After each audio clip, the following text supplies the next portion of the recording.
आप सब पर सलामती हो। मैं यासिर रशीद हूं और आप मेरा वी लॉग देख रहे हैं। नाज़रीन, माजी का एक किस्सा है कि एक शख्स लाहौर के किसी भी हल्का इंतखाब में अपना वोट कास्ट करने के लिए मुतालिका पोलिंग स्टेशन पर पहुंचा तो वहाँ वोटर लिस्ट देख के उसे बताया गया कि तुम्हारे और तुम्हारे अहल खाना के अलावा तुम्हारे घर के एड्रेस पे 6 ऐसे अफराद के भी वोट मौजूद हैं जो अपना वोट कास्ट कर चुके हैं। तुम बहुत देर से आए हो।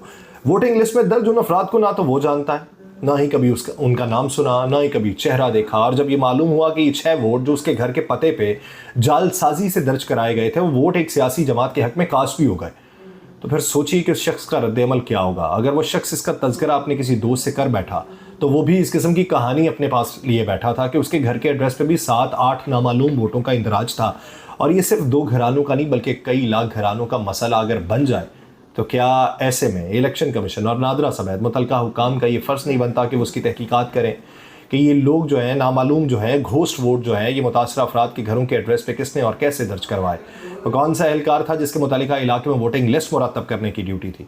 ये कोई अफसाना नहीं है बल्कि ये असली कहानी थी। मियाँ नवाज शरीफ साहब की नाअहली के बाद सितंबर 2017 में डॉक्टर यास्मीन राशिद और बेगम कुलसूम नवाज के दरमियान लाहौर के हल्का N 120 में होने वाला ज़िमनी इंतखाब था, जिसके दौरान ऐसे कई वाक़यात मंजर आम पे आए जिन्होंने कई दिनों तक धूम मचाए रखी।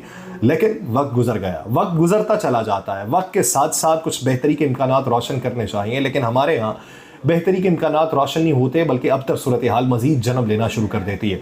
तो अब की बार हम उम्मीद करते हैं कि इस तरह के वाक़यात ना हों, लेकिन पूरे मंजरनामे में जहाँ पे नफसा नफसी का माहौल दिखाई देता है, बेशतर रिपोर्ट्स मंजर-ए-आम पे आ रही हैं। तो उन्हीं रिपोर्ट्स का तज़किरा करने से पहले आपके गोश गुजार करूँगा मोहम्मद असगर का लिखा हुआ कि हो गई अपनों की ज़ाहिर दुश्मनी, अच्छा हुआ। छोड़ दी हमने भी उनकी दोस्ती, अच्छा हुआ। बच गए अपनों के हर मशके सितम से, शुक्र है। दोस्तों ने हमको समझा अजनबी, अच्छा हुआ। जिसको जीने का ज़रा सा था नहीं हौसला, डर के गम से मर गया वो आदमी, अच्छा हुआ। शाम के साये से भी डरती रही जो रोशनी, खा गई उस रोशनी को तीरगी, अच्छा हुआ। मुझको दीवाना समझकर लोग मुझसे दूर हैं, मुफ्त में जो मुझ पे ये तोहमत लगी, अच्छा हुआ। अच्छा हुआ कि ये कागजात नामजदगी की स्क्रूटनी का मरहला जो है ये चलता था। तो इसी दौरान मुख्तलिफ वाक़यात मंजर आम पे आए और इसी दौरान पेशावर हाई कोर्ट का एक बड़ा फैसला मंजर आम पे आ चुका। ये इसी दौरान जो मामलात मंजर आम पे आए, शाह महमूद कुरैशी के वकील बैरिस्टर तैमूर मलिक साहब के मुताबिक सुबह से वो अदालत में बैठे हुए थे। श्योरिटी बॉन्ड का प्रोसेस मुकम्मल करने के लिए रूबकार जारी करने की दरख्वास्त जो थी उसके मचल के जमा होने के बाद जज अबुल हसनात फ़ाइल अडियाला जेल से G11 जुडिशल कॉम्प्लेक्स ले गए और उन्हें कहा गया कि वहाँ पहुँचें। वो कहते हैं हमें 3:30 बजे जेल से निकल के हम जा रहे थे तो हमें ख़बर मिली कि शाह महमूद कुरैशी साहब को 15 दिन के लिए डिप्टी कमिश्नर के ऑर्डर के ऊपर अडियाला जेल के अंदर ही नज़रबंद कर दिया गया। ये सूरत हाल पाकिस्तान तहरीक इंसाफ के साथ थी। खुशखबरी की जो बातें मंजर आम पे आना थी उसी दौरान दूसरी तरफ से भी मातम की आवाज़ें उठना शुरू हो गई। पाकिस्तान मुस्लिम लीग नून के रहनुमा और साबिक वज़ीर आला पंजाब हमजा शहबाज साहब ने कहा बड़े मियाँ साहब को कि मियाँ साहब पार्टी में काम करने वाले लोगों को साइड लाइन किया जा रहा है। लाहौर में मुस्लिम लीग नून के कायद नवाज शरीफ साहब की ज़ेर सदारत पार्टी इजलास था। हमजा शहबाज उधर बोले, उन्होंने कहा खामोशी की एक ज़बान होती है लेकिन उसको कोई सुनने और समझने वाला नहीं है। यानी घर के अंदर फूट पड़ चुकी है। उनको भी मुखालिफ का मंजरनामा दिखाई दे रहा है, उन्हें ये भी दिखाई दे रहा है, उन्हें रिलीफ भी मिल रहा है, पकड़े भी जा रहे हैं, लेकिन उनका पलड़ा शायद उन्हें मजबूत दिखाई देता होगा। उन्होंने कहा कि जिन लोगों ने मुश्किल वक्त में PMLN का साथ दिया, तशद्दुद बर्दाश्त किया, कोई उनको सुनने को तैयार ही नहीं है। हमजा शहबाज ने कहा कि लोगों को सामने ला के खड़ा कर दिया गया है तो पुराने वफादार वर्कर्स का अब क्या होगा। हमजा शहबाज ने यह भी कहा पुराना वर्कर आज बहुत परेशान है, उनको कोई पूछने वाला नहीं है। पार्टी टिकट उनका हक बनता है जिन्होंने मुश्किलें बर्दाश्त की हैं। चंद रोज़ पहले की ये इत्तलात थी कि पाकिस्तान मुस्लिम लीग नून की क़यादत जो है वो पार्टी टिकट्स की तकसीम के मामले में ख़ास तौर पर पंजाब में अंदरूनी तनाज़ात में घिरी नज़र आ रही है।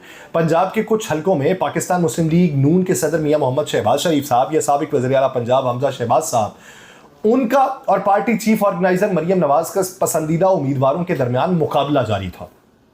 PTI के मसाइल तो छोड़िए, पहले इनके मसले सुन लें। मरियम नवाज साहिबा की गिरफ्त इस हद तक मजबूत थी, शहबाज शरीफ साहब और हमजा शहबाज ग्रुप के कई अहम नाम फहरिस्त में शामिल ही नहीं थे या फिर उन्हें आखिरी नंबरों के ऊपर रखा गया था। मरियम औरंगजेब साहिबा और उनकी वालिदा ताहिरा औरंगजेब साहिबा वो नवाज शरीफ साहब के ग्रुप में है, मरियम नवाज साहिबा के ग्रुप में है, वो एक बार फिर फहरिस्त में अव्वल नंबर पे थी।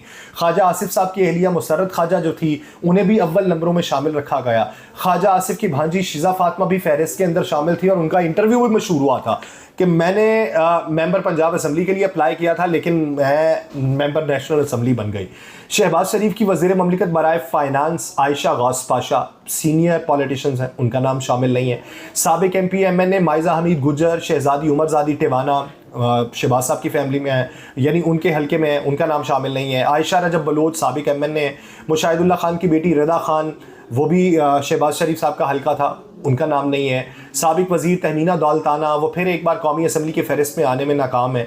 शकीला लुकमान को कौमी असम्बली की बजाय सूबाई असम्बली में 31वें नंबर पर रखा गया है। साबिक MNA मियाँ महमूद आफ बसी शरीफ की बेटी और साबिक MNA आमिरा खान को कौमी असम्बली से निकाल के सूबाई असम्बली में 44वें नंबर पर रख दिया है। 3 मरतबा MP रहने वाली सबा सादिक जो थी वो बड़े ग्रुप से थी, तो उन्हें तरक्की देते हुए MNA की फहरिस्त में शामिल कर लिया। साबिक MNA आसिया नाज तनौली दोबारा जगह बनाने में कामयाब हो गई क्योंकि मियाँ साहब के ग्रुप में थी, बड़े मियाँ साहब के। शेखुपुरा से इफ़त नईम, इस्लामाबाद से फ़रा नाज अकबर जो है वो उस फहरिस्त में शामिल थी कि उन्हें मरियम नवाज साहिबा की हिमायत हासिल थी, इसी वजह से वो फटे हैं, जिसकी वजह से उनका अंदरूनी मामला ये हुआ है। दूसरी तरफ पाकिस्तान तहरीक इंसाफ जहाँ पे शादियाने बजा रही है, वहाँ पे इंट्रा पार्टी इंतखाबात का लदम और पार्टी निशान वापस लेने के लिए इलेक्शन कमीशन के फैसले पे हुक्म इम्तना जारी कर दिया गया। अदालत ने दलाइल मुकम्मल होने पे इलेक्शन कमीशन के फैसले पे हुक्म इम्तना जारी किया और अदालती फैसले के मुताबिक केस का फैसला होने तक इलेक्शन कमीशन का फैसला मुअत्तल होगा। अदालत ने कहा कि छुट्टियों के खत्म होने के बाद पहले डबल बेंच में ये केस सुना जाएगा। तहरीक इंसाफ की जानिब से पेशावर हाई कोर्ट में दायर दरखास्त में इलेक्शन कमीशन और इंट्रा पार्टी इंतखाबात को चैलेंज करने वाले दरखास्त गुजारों को भी फरीक बनाया गया है, जबकि इलेक्शन कमीशन के फैसले को कलअदम करार देने की इस्तदा की गई है। तहरीक इंसाफ की दरखास्त पर जस्टिस कामरान हयात मियाँ खेल ने समाअत की। पाकिस्तान तहरीक इंसाफ के वकला अली जफर, बाबर अवान और खुद चेयरमैन PTI बैरिस्टर गौहर जो थे वो खुद दलाइल देते रहे। वहां पे बहुत कम है पाकिस्तान की तारीख में कि किसी भी पार्टी का चेयरमैन जो है वो अदालत में जाके अपनी पार्टी का दलाइल बयान कर रहे हो। किसी केस के अंदर PTI के वकील अली जफर ने दलाइल में कहा कि इलेक्शन कमीशन ने इख्तियारात से तजावुज किया। PTI को कहा गया कि 20 दिन के अंदर इंतखाबात करवाएं। 3 दिसंबर को इंट्रा पार्टी इंतखाबात हुए। इलेक्शन कमीशन ने माना कि इंट्रा पार्टी इंतखाबात हुए।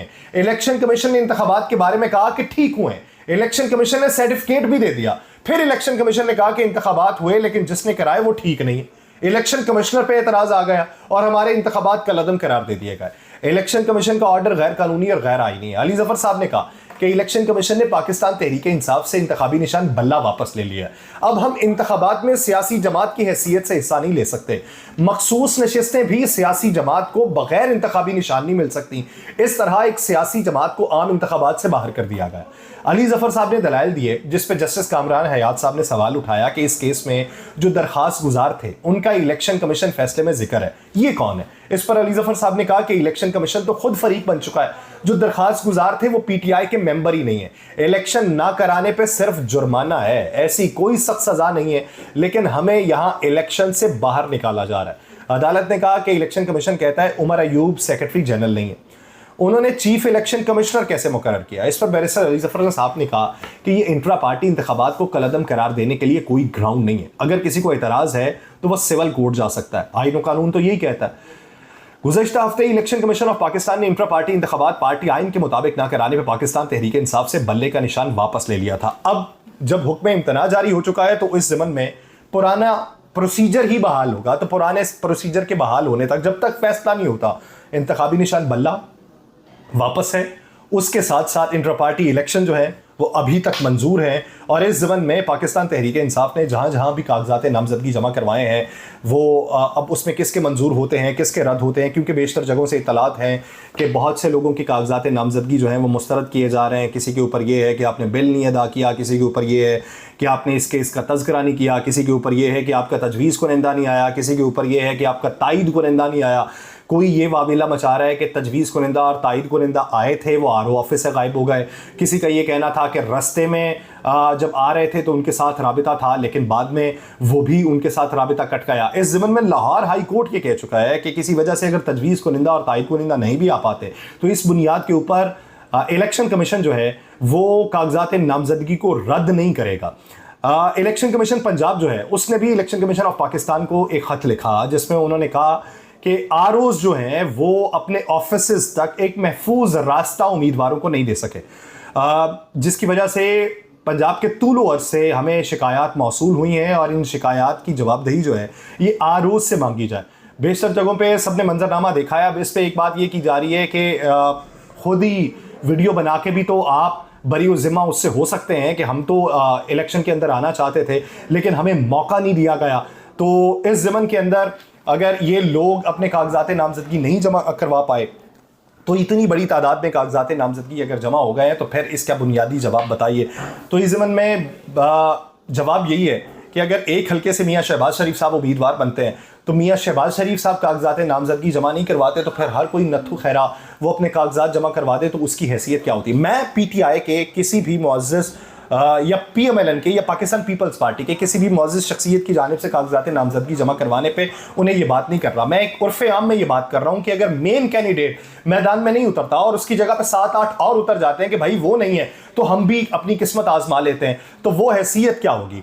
लेकिन कहा यह जाता है कि ये बड़ी तादाद के अंदर कागजात नामजदगी जमा करवाने का जो मंसूबा था ये गुजरांवाला के मज़ाफ़ात में बना है और वहाँ से ये फैसला हुआ था कि बड़ी तादाद में जमा करवाएं, बाद में जिसकी किस्मत चमकती है, जिसको पार्टी जारी करना चाहती है वो टिकट जारी कर देगी। लेकिन अब वो सारे मंजरनामे जहाँ पे बल्ला नहीं होगा तो कैंपेन कैसे चलेगी, जहाँ पे जीतेंगे नशिस्तें हासिल करेंगे तो मखसूस नशिस्तें नहीं हासिल हो पाएंगी, सादा अक्सरियत कैसे मिलेगी। ये पाकिस्तान मुस्लिम लीग नून से फिल वक्त ही ये बादल तो छट चुके हैं ख़तरे के। वो जितने भी बातें हैं जो सलमान अकरम राजा साहब कर रहे हैं, जो मुख्तलिफ लोग कर रहे हैं स्क्रूटनी के अमल को लेके कि पहले कागजात नामजदगी में था मसला, आप स्क्रूटनी के अमल में नहीं पहुंचने दिया जा रहा। हम गए हैं तो पता चला है कि स्क्रूटनी के लिए RO साहब भी उधर मौजूद, वो कहीं काम गए हुए हैं। तो इस ज़मन के अंदर ये जो सारी चीज़ें ये रफ्ता रफ्ता रफ्ता रफ्ता मंजरनामा जब टलता रहेगा, ये खतरे के बादल भी छटते रहेंगे। फिर बात आएगी कि जो बकिया बच जाएंगे उनकी दौड़ होगी कि कहां तक वो दौड़ सकें। जिस तरीके से आसिफ अली जरदारी साहब कहते हैं कि पहले मेहनत करके नहीं आई PTI, या PTI को मेहनत करनी चाहिए, मेहनत तो उनकी दिखाई दे रही है। ये मेहनत रंग कैसे लाएगी और अंदरूनी जो खलफशार है पाकिस्तान मुस्लिम लीग नून का, वो उसको कितना ज़्यादा नुकसान पहुंचाएगा। या PMLN के अंदर बड़े मियाँ साहब अपना होल्ड बरकरार रख पाएंगे और इत्तेहाद को मजबूत करेंगे, इसके लिए 5 से 7 दिन नहीं है, ये सारा कटी कटा निकल जाना है। वक्त का इंतज़ार कीजिए। मुझे दीजिए इजाज़त, अल्लाह निगहबान।